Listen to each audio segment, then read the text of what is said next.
ভয়াবহ ঠান্ডা পড়েছে চারিদিকে দেয়া পাচ্ছেন। রাতের বেলা তো ভয়াবহ ঠান্ডার কুয়াশা শিশির পড়ছে, এ কারণে যে আমরা বিছন ফেলাছি ধানের সেই বিছনগুলাতেও সমস্যা হয়ে গেছে। আমাদের বিছন নষ্ট হয়ে যাচ্ছে কুয়াশার কারণে। রাতে অনেক ভয়াবহ রকমের কুয়াশা হয়, অন্ধকার হয়ে থাকে চারিদিকে। এই কুয়াশাগুলা যে পানি শিশির পড়ে, এই শিশিরগুলা আবার আপনার আমাদের বিছনের উপর পরে সেই বিছনগুলো নষ্ট হয়ে যাচ্ছে। এই কারণে আমরা আজকে পলিথিন দেবো বিছনত, সে পলিথিন ক্যাঙ্কারে দেওয়া লাগে। আর তার আগে ক্যাঙ্কারে ওষুধ ছিটান লাগে, আমাকে একটা স্প্রে করা লাগবে, কীটনাশক স্প্রে করা লাগবে।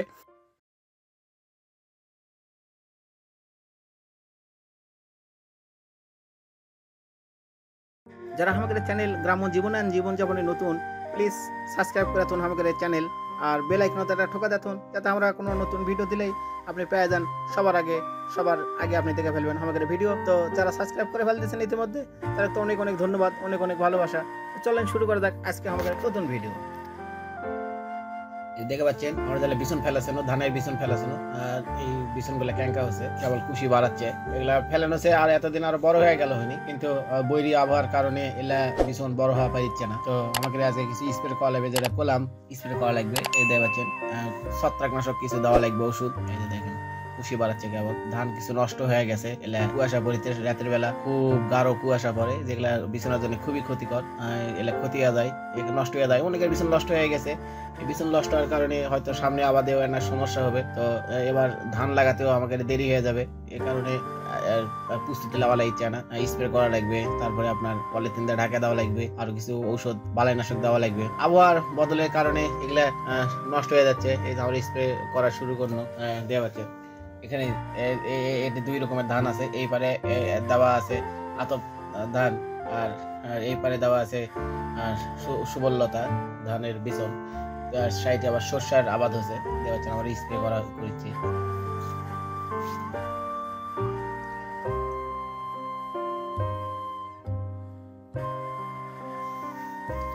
এই বীজতলাগুলো খুব আসলে এই ঠান্ডার কারণে খুব খারাপ অবস্থা হয়ে গেছে। এই আশেপাশে যতগুলো বিছন ফেলাছে প্রায় সবারই কোনো না কোনো সমস্যা হয়েছেই এই বিছন নিয়ে, মানে বিছনের ব্যাপক সমস্যা হয়ে গেছে এবার। তো আমরা রেডিমেড গোল্ড যে একটা ছত্রাকনাশক বা আরো কিছু কি যেন আছে, এইগুলো স্প্রে করা লাগবে। সিনজেন্টা কোম্পানির রেডিমেড গোল্ড আমরা স্প্রে করেছি, যেটা করেছি। এটা আসলে এক এক আবহাওয়ার কারণে এক এক এলাকায় এক একটা ঔষধ কার্যকরী বেশি হয়। যে এলাকায় যে ঔষধ কার্যকরী হয়, কৃষি অফিসের সাথে বা যারা এই বিষয়ে বিশেষজ্ঞ তারা কোয়া পারবে। এগুলা যে এলাকায় যে ওষুধ ভালো কাজ করে সেই এলাকায় সেই ওষুধ দিয়ে ব্যবহার করা লাগে আমাকে।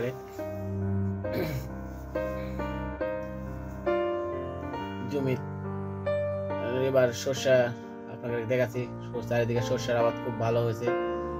সর্ষার তেলের যে একটা ক্রাইসিস থাকেই, এবার চারিদিকে যে সর্ষা হয়েছে, এই সর্ষা দিয়েই সেগুলো ক্রাইসিস দেশের মিটান যাবে।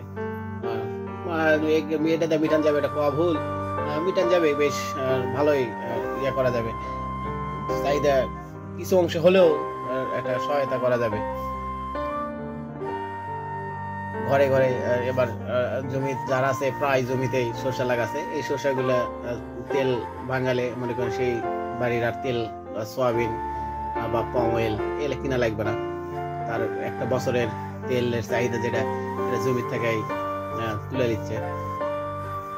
কৃষক এবার খুব ভালো আবাদ করছে, এই সরিষার ফলনও খুব ভালো হয়েছে।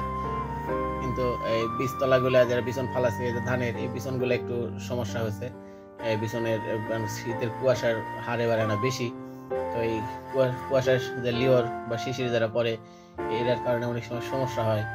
লিওর পড়ার কারণে ধানগুলার সমস্যা হয়ে যায় বীজতলার। তো এই ধরনের স্প্রে করা লাগে বা আরো কিছু বালাইনাশক দেওয়া লাগে। এই বিছনগুলো খুব সেন্সিটিভ একটা বিষয় হয়ে গেছে। এটা যদি না হয় তাহলে আর ধান লাগানো যাবে না। এই ধান না লাগান গেলে তো আবার আবাদ হবে না, এবার মারা যাবে। তো এই কারণে এই বিছনের ভালো করে যত্ন নেওয়া লাগছে, খুব ভালো করে যত্ন নেওয়া লাগে, না হলে এই বিছন তো আবার হবে না। দেখেন জমি ফাটা হয়ে গেছে, পানিও দেওয়া লাগবে, পরিমাণ মতো পানি দেওয়া লাগবে। পানি আবার কম হয়ে গেলেও সমস্যা, বেশি হয়ে গেলেও সমস্যা, সব কিছুর পরিমাণ আছে।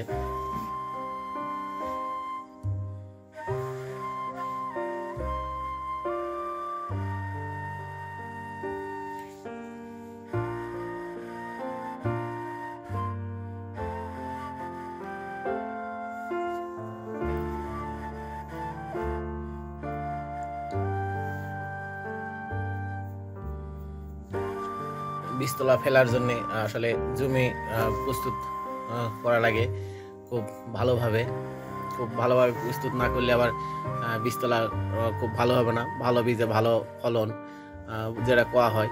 তো ভালো বীজ লাগবে, ভালো জমি লাগবে, ভালো আপনার যেটা কীটনাশক দেওয়া হয় বা যে সার খৈল দেওয়া হয়, সার ছাই দেওয়া লাগে, সার দেওয়া লাগে, এগুলো পরিমাণ মতো ভালো করে দেওয়া লাগবে। না হলে দেখা যাবে যে আপনার বীজ ভালো হলেও হয়তো ভালোভাবে চারাটা বের হচ্ছে না, তখন দেখা যাবে যে একটা সমস্যা প্রকট হয়ে যাবে।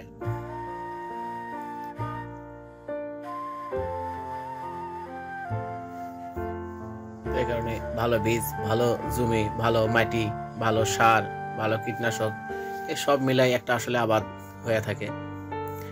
এই যে সাইড দিয়ে দেখেন পানি ড্রেন করা হয়েছে, এই ড্রেন ডিপ মেশিন থেকে চলে আসছে।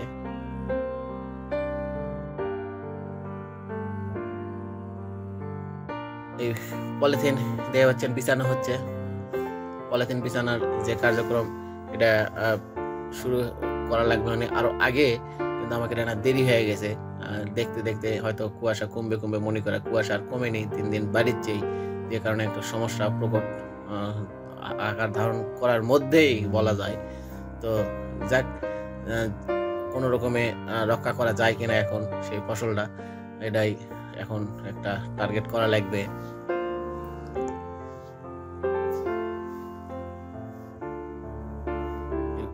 পলিথিন দিলে কুয়াশাটা বিছানার উপর সরাসরি পড়বে না, যে খুব ঠান্ডার কারণে এই কুয়াশাটা বিছনের যে মাথাটা নষ্ট করে দেয়। তো এটা ভালো করে একটু মাটি দিয়ে ঝাপা দেওয়া লাগবে, মাটি দিয়ে ঝাপা দিয়ে মনে করেন টান টান করে রেখে দেওয়া লাগবে, দিলে আপনার বিছনটা ভালো হয়। ওই একটু উষ্ণ থাকে ভিতর থেকে, থাকার কারণে বিছন খুব ভালোভাবে বড় হবে। আমাকে পলিথিন যে মাপে আমার কেনা হয়েছিল এটাতে একটু কম হয়ে যাচ্ছে। পলিথিন পুরোপুরি ঢাকা যাবে না, এই হয়তো কালকে আবার পলিথিন দেওয়া যেটুকু বাকি থাকবে ওটা আবার ঢাকা দেওয়া লাগবে। তো আমাকে পরিমাপে এটা কম হয়ে গেছে, যে কারণে পুরোপুরি আমরা ঢাকা পাইছি না। পুরোপুরি ঢাকা গেলে একটু ভালো হলো হয়নি। তো যাক, যেটা হয়ে গেছে, এখন কালকে আবার নিয়ে আসা লাগবে পলিথিন, আবার ঢাকা দেওয়া লাগবে। যে কারণে কম হয়ে গেছে, দেওয়া পাচ্ছেন আপনারা, পলিথিন কম হয়ে গেছে। এখন এই বিছানা ভেদ নামা লাগবে, নিচে নামা পলিথিনটা টান টান করে দেওয়া লাগবে। নাম্বারও মন চাচ্ছে না, এগুলা পাও যেটি দিবেন সেটাই মনে করেন যে ধানের বিছন নষ্ট হয়ে যাবে, উপায়ও নাই, নামাও লাগবে। ফেলা দিলেও যাবে না, পলিথিন হালকা জিনিস, এখন পার হয়ে নিয়ে আসা লাগবে। তো টান টান করে দিয়ে দেই।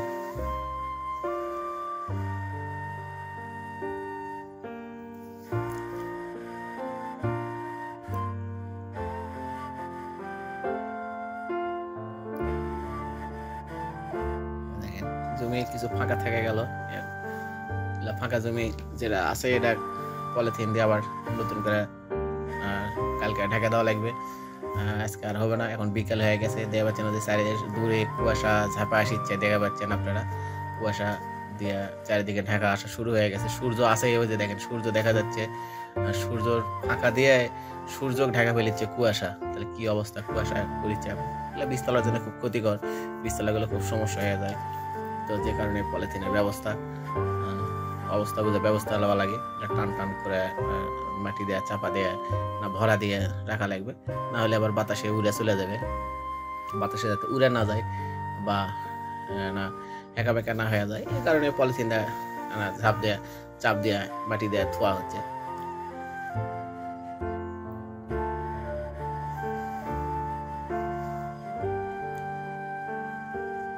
দেখেন সমান হয়ে গেছে, এখন সমান করে নিয়ে একটু মাটিতে চাপা দেয় শেষ করে দেওয়া লাগবে। কারণ বেশি ক্ষণ আবার এই বিছানার বাইরে আপনার থাকা যাবে না, এগুলা বেশি খোঁচা টোচা যাবে না, তাহলে আবার নষ্ট হয়ে যাবে, কুশি মরে যাবে। খুব ছোট চারা যেহেতু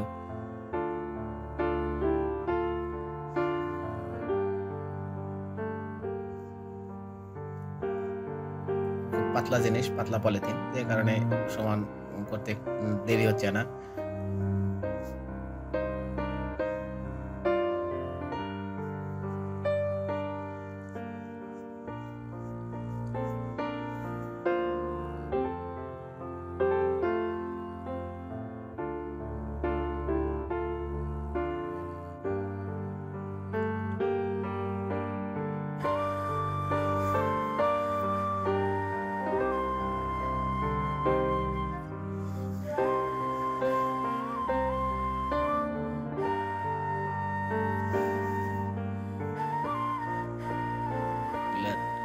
টানা টানা দিয়ে একটু মাটি আনা উপরে দিয়ে দিই। মাটি উপরে না দিলে তো ইয়া করা যাবে না, উড়ে যাবে, নষ্ট হয়ে যাবে। বিসমিল্লাহ রক্ষা পাক। আবার সামনে একটু ভালো না করলেও তো হবে না, যে এখন সার খোলের দাম চিন্তা ভাবনা করে প্রস্তুতি না নিলে মনে করেন যে পুরা লস খাওয়া লাগবে। আবার কৃষিকাজ তো পুরা জুয়া খেলার লাগান মনে করেন, যদি লাভ হলে তো হলো, না হলে একবারে পুরা লসই হয় বেশি কৃষকের, নয় সমান সমান হয়ে যায়। লাভ এখন খুব কম হয়, লাভের ভাগ খুব কম হয়ে গেছে। আসলে আবাদ করা খুব কঠিন বিষয় হয়ে গেছে, কৃষকের আর উপায় নাই, তাই আবাদ করা লাগে।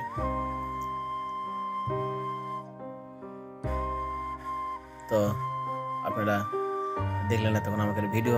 আপনারা আমাদের চ্যানেল লাইক করেন, কমেন্ট করেন, শেয়ার করেন, সাবস্ক্রাইব করেন। যারা সাবস্ক্রাইব অলরেডি করে ফেলতেছেন তাদেরকে অনেক অনেক ধন্যবাদ, ভালোবাসা। যারা করেননি তারা আমাদের চ্যানেল লাইক করেন, কমেন্ট করেন, শেয়ার করেন, সাবস্ক্রাইব করেন। আর সবাই ভালো থাকেন, ভালো রাখেন মানুষকে, সবাইকে ভালোবাসেন। আল্লাহ হাফেজ।